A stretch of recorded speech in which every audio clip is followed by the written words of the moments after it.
Jeremiah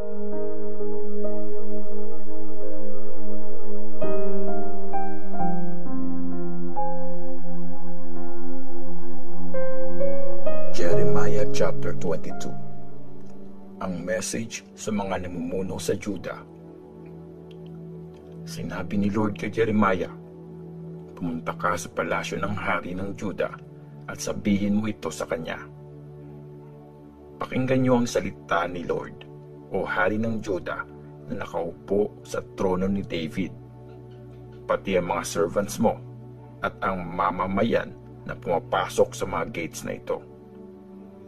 Gawin nyo ang makatarungan at matuwid. Protektahan nyo mula sa nang aapi ang mga ninakawan. Huwag nyong sasaktan o aapihin ang mga foreigners, mga ulila o mga byuda. Huwag kayong papatay ng mga walang kasalanan dito sa banal na lupain. Kung susundin nyong mabuti ang mga utos ko, mananatili sa paghahari ang mga descendants ni David. Kasama ang officials nila at sasakupan, patuloy silang papasok sa gate ng palasyo na nakasakay sa mga karwahe at mga kabayo. Pero kung di kayo susunod sa mga utos ko, sinusumpa ko na mawawasak ang palasyong ito. Akong si Lord ang nagsasabi nito. Ito ang sabi ni Lord tungkol sa palasyo ng hari ng Juda. Kasing ganda ng lupain ng Gilead at ng Mount Lebanon ang palasyong ito. Pero sinusumpa ko na gagawin ko itong desert, isang city na walang maninirahan. Magpapadala ako ng mga tao na wawasak sa iyo.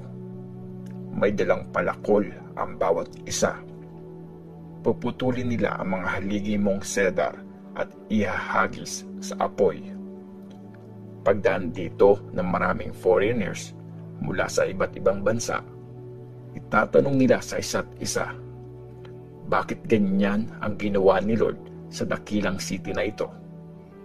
At sila na rin ang sasagot, nangyari ito kasi tinalikuran nila ang kasunduan nila ni Lord na kanilang Diyos. Nag-worship at nag-serve sila sa ibang mga Diyos. Ang message tungkol kay Joahaz. Mga taga-Juda, huwag niyong iyakan si King Josiah. Huwag niyong ipagluksa ang kamatayan niya. Instead, iyakan niyo si Joahaz. Kasi dinalang bihag siya at never nang babalik. Hindi na niya makikita ang lupain kung saan siya pinanganak. Ito ang sinabi ni Lord tungkol kay Joahaz na anak ni Josiah na pumalit bilang hari ng Juda. Umalis siya ng Juda at never nang babalik. Mamamatay siya sa bansa kung saan siya dinalang bihag at di na niya ulit makikita ang bayang ito. Ang message kay Jehoiakim. Nakakaawa ang taong nagtatayo ng bahay niya mula sa pandaraya at nagdadagdag pa ng kwarto sa itaas mula sa kawalang katarungan. Pinagtatrabaho niya ang kapwa niya na walang bayad. Sinasabi pa niya, magtatayo ako ng mansyon para sa sarili ko na may malalaking kwarto sa taas. Lalagyan ko ito ng mga bintana at papadira ng kahoy na cedar at pipinturahan ng red. Hari na ba ang tingin mo sa sarili mo dahil gumamit ka ng mas maraming cedar? Kumain at uminom din naman ang tatay mo, pero pinairal niya ang katarungan at katuwiran, kaya naging maayos ang lahat sa kanya. Pinaglaban niya mga mahihirap at nangangailangan, kaya naging okay ang lahat sa buhay niya. Diba, ganito ang totoong pagkakilala kay Lord? Pero sariling kapakanan mo lang ang iniisip mo. Pinapatay mo ang walang kasalanan. Palagi kang nang aapi at gumagawa ng karahasan. Ito ang sabi ni Lord. Kaya ganito ang sinabi ni Lord tungkol kay King Jehoiakim na anak ni Josiah ng Juda. Walang magluluksa sa pagkamatay niya o magsasabing, "O kapatid ko, kapatid ko." Wala rin magluluksa at magsasabing, "Mahal na hari, aking hari." Ililibing siya na parang donkey. Kakalad ka rin siya palayo at ihahagis sa labas ng mga gates ng Jerusalem. Ang message ni Jeremiah tungkol sa kapalaran ng Jerusalem. Mga taga-Jerusalem, umakyat kayo sa Lebanon at sumigaw. Pumunta kayo sa Bashan at dun umiyak. Sumigaw kayo mula sa bulubundukin ng Moab, kasi napatay na lahat ang mga kalaguyo nyo. Kinausap ko kayo nung masagana kayo, pero di kayo nakinig sa akin. Ganyan na ang ugali nyo mula pa nung kabataan nyo, at di nyo sinunod ang utos ko. Tatangayin ng malakas na hangin ang mga leaders nyo. Dadalhing bihag ang mga kalaguyo nyo. Mapapahiya at mawawalan kayo ng dangal dahil sa lahat ng kasamaan nyo. Kayo mga naninirahan sa mga bahay na gawa sa cedar galing sa Lebanon, kaawa-awa kayo sa mararanasan nyong pagdurusa, gaya ng hirap ng babaeng nanganganak. Ang judgment ni Lord kay Jehoiakim. Sinabi ni Lord kay King Jehoiakim na anak ni Jehoiakim ng Juda, "Sinusumpa ko, kahit pa maging singsing na pangtatak ka na suot ko sa aking kanang kamay, huhugutin kita mula sa daliri ko. Ibibigay kita sa mga taong kinatatakutan mo, sa mga gustong pumatay sa iyo.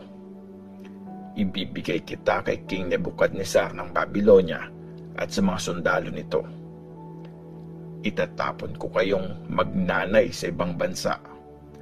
Malayo kung saan kayo pinanganak, doon na kayo mamamatay. Mamimiss nyo ang sarili nyong bayan, pero never kayong makakabalik dito."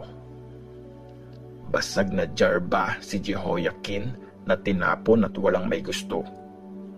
Bakit siya tinapon, pati ang mga anak niya, sa isang lupaing di nila kilala?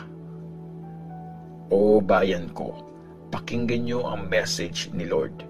Isulat mo tungkol sa lalaking ito na hinatulan siyang mawawalan ng anak, na di magtatagumpay sa buhay niya, kasi wala siyang anak na papalit sa trono ni David at muling maghahari sa Juda.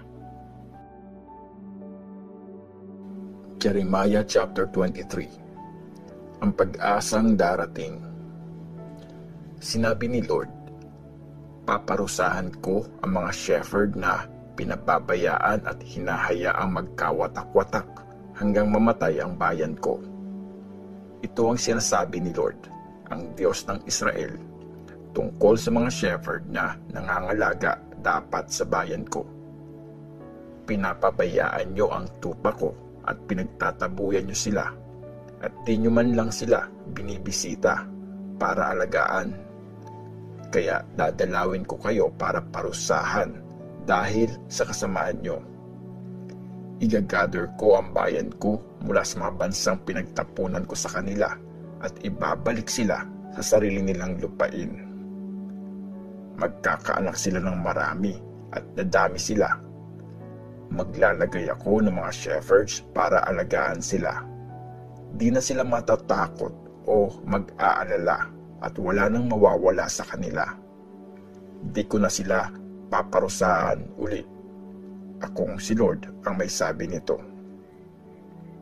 Sinabi ni Lord, dadating ang time na pipili ako ng matuwid na mula sa descendant ni David. Maghahari siya ng may wisdom at papairalin niya sa lupain ang katarungan at katuwiran. Magiging ligtas ang Juda sa panahon ng paghahari niya at mabubuhay ng payapa ang mga taga-Israel. Tatawagin siyang si Lord ang katarungan natin. Sabi ni Lord, Dadating ang oras na di na manunumpa ang mga tao ng ganito. Sa pangalan ni Lord, ang Diyos na buhay na naglabas sa mga Israelites mula sa Egypt. Instead, sasabihin nila, witness si Lord, ang Diyos na buhay na naglabas sa bayan ng Israel mula sa north at sa lahat ng mga bansang pinagtapunan ko sa kanila. Mamumuhay sila sa sarili nilang lupain. Ang mga sinungaling na prophets. Tungkol sa mga prophets, ito ang message ni Jeremiah. Nadudurog ang puso ko, nanginginig ang buong katawan ko, para akong lasing na nasobrahan sa alak dahil sa matinding takot kay Lord at sa mga banal niyang salita. Napakaraming taong di tapat kay Lord sa lupain ito. Ginagamit nila ang power nila sa paggawa ng masama.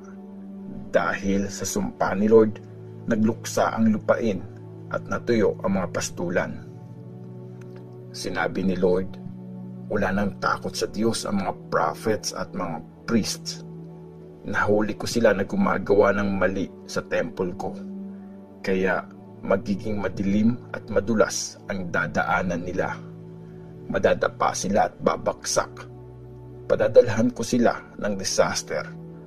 Parating na ang araw ng kaparusahan nila. Akong si Lord ang nagsasabi nito. Nakita ko ang kasuklam-suklam na ginawa ng mga prophets ng Samaria. Nagpo-proclaim sila sa pangalan ni Baal at nililigaw nila ang bayan kong Israel. Pero mas kasuklam-suklam ang nakita kong ginawa ng mga prophets sa Jerusalem. Nangangaliwa sila at nagsisinungaling. Pinapalakas nila ang loob ng gumagawa ng masama, kaya tuloy-tuloy lang sila sa kasamaan nila. Sa paningin ko, naging katulad na sila ng mga taga-Sodom at Gomora. Kaya ito ang sinasabi ni Lord na makapangyarihan sa lahat tungkol sa mga prophets ng Jerusalem. Papakainin ko sila ng mga mapapait na halaman at papainumin ng tubig na may lason.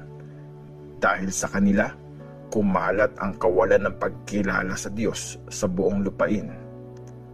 Sinabi ni Lord na makapangyarihan sa lahat, huwag kayong makinig sa mga sinasabi ng mga prophets. Puro kasinungalingan lang yan. Gawa-gawa lang nila ang mga visions nila at di yun nagmula sa akin. Palagi nilang sinasabi sa mga taong ayaw makinig sa akin, magiging mabuti ang kalagayan nyo, at sa mga ayaw tumalikod sa kasalanan, walang masamang mangyayari sa inyo.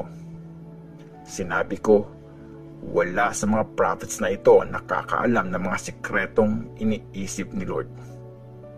Wala man lang sa kanila ang nakarinig o sumunod sa mga utos niya. Parang bagyo ang galit ni Lord, isang malakas na ipo-ipo na hahampas sa ulo ng mga masasama.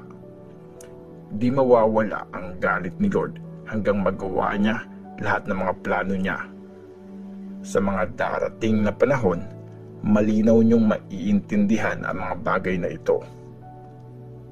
Sinabi ni Lord, di ko pinadala ang mga prophets na ito, pero lumakad pa rin sila. Nagproclaim sila sa pangalan ko kahit di ko naman sila kinausap. Kung talagang natutunan nila ang mga sikretong naiisip ko, prinoclaim sana nila ang aking message sa bayan ko at na-encourage sana nila ang bayan ko na tumalikod sa masama nilang gawain. Ako ay Diyos na nasa lahat ng lugar at di nag-i-stay sa iisang lugar. Walang makakapagtago sa akin. Makikita ko siya kahit saan siya pumunta kasi nasa lahat ng lugar ako, sa langit man o sa lupa. Alam ko ang ginagawa ng mga sinungaling na prophets na nagpo-proclaim sa pangalan ko. Sinasabi nila ang kinausap ko sila sa panaginip. Gaano pa katagal ililigaw ng mga prophets ang bayan ko gamit ang kasinungalingang inimbento lang nila. Akala nila makakalimutan ako ng bayan ko dahil sa mga panaginip na sinasabi nila. gaya ng paglimot sa akin ng mga ancestors nila na nag-worship kay Baal. Kung nanaginip ang isang prophet, dapat niyang sabihin panaginip lang yun. Pero kung narinig niya ang message ko, i-proclaim niya ito ng buong katapatan. Maiko-compare ba ang dayami sa wheat? Sabi ni Lord. Di ba parang apoy ang message ko? Parang martilyo ito na dumudurog sa malalaking bato. Galit ako sa mga prophets na kung saan-saan lang kumukuha ng message at sinasabing galing ang mga ito sa akin. Tutol din ako sa mga prophets na nagpo-proclaim ng mga gusto nilang sabihin at sinasabing galing yun sa akin. Makinig kayo sa sasabihin ko. Ako si Lord. Kalaban ako ng mga prophets na nagpo-proclaim ng mga panaginip nilang puno ng kasinungalingan. Nililigaw nila ang bayan ko gamit ang mga kasinungalingan at kaibangan nila. Di ko sila pinadala o inutusan. Walang silbi sa bayan ko. Akong si Lord ang nagsasabi nito. Ang pasanin ni Lord. Sinabi ni Lord kay Jeremiah, pag tinanong ka ng isang tao, ng prophet o priest, ano ang pinapasabi ni Lord? Sabihin mo, kayo ang pabigat kay Lord, kaya aalisin niya kayo sa landas niya. Paparusahan ko kasama ang pamilya niya, ang bawat prophet, pari o tao na magsasabing ang nakakabigat kay Lord. Instead, ang dapat niyong itanong sa isa't isa, anong sagot ni Lord? O kaya, anong sabi ni Lord? Pero kahit kailan, huwag niyo nang sasabihin ang ito ang nakakabigat kay Lord. Mabibigatan talaga ang taong gagamit ng mga salitang ito kasi binabaluktot niya ang salita ng kanyang Diyos, ang Diyos na buhay, ang makapangyarihan sa lahat, si Lord. Kaya tanungin mo ang isang prophet, anong sagot ni Lord? Anong sabi ni Lord? Pero pag ginamit niyo ang mga salitang ito ang nakakabigat kay Lord, after kong ipagbawal ang paggamit nito, talagang ituturing ko kayong mabigat na pasanin at itatapon sa malayo. Ganon ang gagawin ko sa city na binigay ko sa inyo at sa mga ancestors nyo. Bibigyan ko kayo ng di malilimutang kahihiyan at panlalait at forever kayong lalaitin.